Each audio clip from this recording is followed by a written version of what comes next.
Hello friends, અમારા new બ્લોગમાં તમારું સ્વાગત છે। આ બ્લોગમાં અમે જગન્નાથપુરી કેવી રીતે જવું તેની ડિટેલમાં માહિતી આપીશું।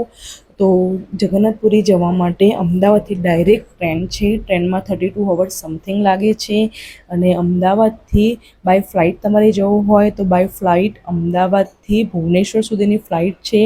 અમદાવાદથી ભુવનેશ્વર તમે 1.5 કલાકમાં પહોંચી જાઓ છો અને ભુવનેશ્વરથી જગન્નાથપુરી પણ 1.5 કલાકનો રસ્તો છે। ત્યાંથી 64 કિલોમીટર સમથિંગ છે। તો અમે લોકો અમદાવાદથી ભુવનેશ્વર બાય ફ્લાઇટ ગયા હતા।